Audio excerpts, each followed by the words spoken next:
That's what you gotta do when someone's commenting on your weight. Should you really be eating that?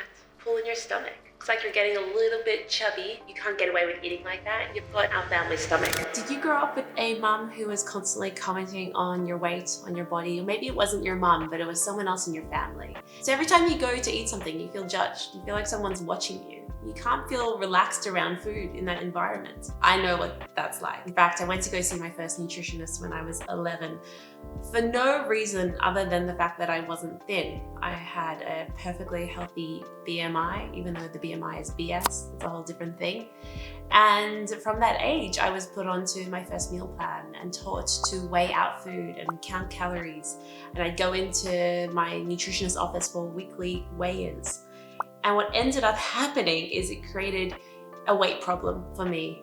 And I struggled with my weight then for the next 10 to 20 years. And this is what the research tells us, is that not only are kids dieting too young, they're starting to become aware that thin is the ideal from the age of like 3 till 5, which is wild to me, especially as a parent now. But what we know from the research is that kids who start dieting end up struggling with their weight a lot more than kids who don't. So let's say you have two kids who are a healthy weight.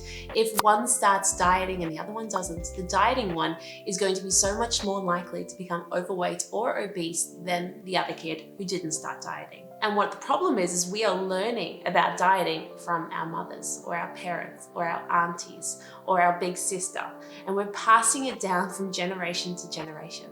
We now have this phenomenon called the Almond Mum, which is a health-conscious mum who actually has disordered eating and is then pushing those disordered thoughts onto her children. And we joke about Almond Mum, but for so many of us, receiving daily criticism about what we look like, what we weigh, or what we eat is having a really huge impact on our mental health, on our bodies, on our relationship with ourselves, and it's got to stop.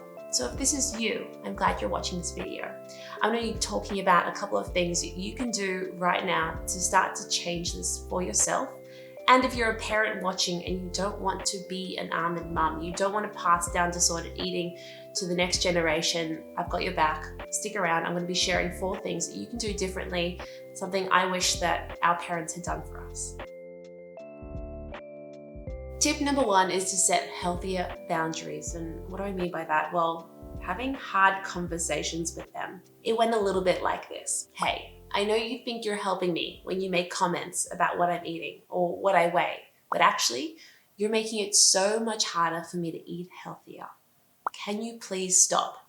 You're not helping me, and it'll be a lot more helpful if you stop commenting on my weight. Now, because they are in a habit of commenting on your body, on your weight, and because they genuinely do think that they are helping you, you are going to need to reassert this boundary again and again and again. And I want you to be prepared for it. So next time they do make a little comment again, you come back with, hey, do you remember that conversation we had where I asked you to stop commenting on my weight or my food? I need you to please respect it. Remember, it's making it harder for me to eat healthier when you make these comments. Please stop. And if you keep repeating this boundary, keep reinforcing it, whoever it is who's commenting on your body, they will reduce and they will step back. Tip number 2, empathy is the antidote to anger. Perhaps you're feeling quite angry right now that someone is commenting on your body and making you feel so shit in yourself and your body. I found that the most powerful thing to do was to adopt empathy, to realize that your mum, whoever's making these comments, they got hit the hardest by diet culture. I know for my mum, she grew up with a mum who was constantly commenting on what she weighed and what she ate.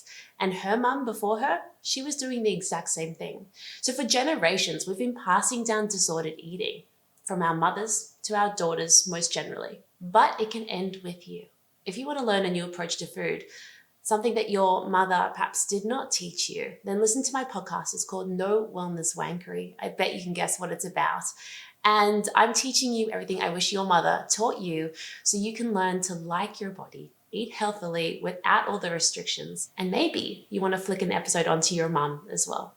So perhaps you're a parent and you're watching this going, oh no, I think I might be an almond mum.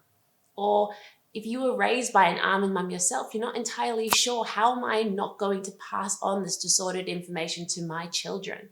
It can be such a strong motivator to go, I want better for my kids than what I received. Key to this is working on your relationship with food so that you feel relaxed around food, so you do not hate your body. I think kids are sponge-like, and the way that you talk about yourself becomes your kids' inner monologue when they get older. So let's change that. In my book, Your Weight Is Not the Problem, I have an entire chapter dedicated to helping you raise healthy kids who like themselves. And if you want to get the first chapter of that book totally free, I'll leave a link down below so you can listen to it. If you're finding this video helpful, please like and subscribe. I'm sharing loads more tips to help you have an easy and better relationship with food. And I would love to hear from you in the comments section. What are some of the things that your mum or someone else said to you growing up? And what are you doing to create a healthier relationship with food now? All right, now here are 4 things you should never say to your children, and perhaps these things were said to you. Number 1, I can't believe you're eating so much. Some days you are going to be ravenously hungry, and some days you're not going to have much of an appetite. Now, when you're shamed for eating a lot of food and listening to your body, it teaches you that you can't trust your appetite. As a result, you're more likely to want to stick to something like a meal plan. But the truth is that your hunger and your appetite is the best guide about how much you should or shouldn't be eating.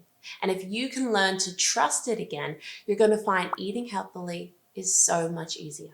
Number 2, that food has way too much sugar. I know parents think they're helping when they say things like this, but all you're doing is villainizing a certain nutrient. Everything can be eaten in moderation, and putting a label like bad on something like sugar can actually make us end up craving it more and feeling out of control around it when no one else is looking. Now, you might be surprised to know that kids start secret eating really young, especially when parents are telling them that they're not allowed to eat something like sugar.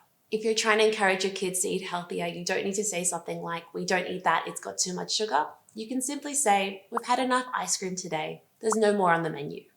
This is an easy way to encourage them to eat healthier without applying shame or blame. Number 3, you can't have a lolly until after you clean your room. Or if you get into the car, I'll give you a chocolate. Now, as a parent, I know that this is perhaps the hardest thing to do, to not use food as bribery, because it really does work. But the problem is, by doing this, we're encouraging our kids to become emotional eaters. We're saying, if you are good, you get to eat. Or we're using food as a punishment, saying, if you are bad, you don't get to eat. And you can see how when kids grow up, they end up saying, oh, I had a really hard day at work, I deserve a treat. Or rewarding themselves with lollies and chips every time something goes well in their life. So as hard as it is, let's find non-food based ways to encourage and incentivize our kids, even if it is really hard. Number 4, you have to finish everything on your plate.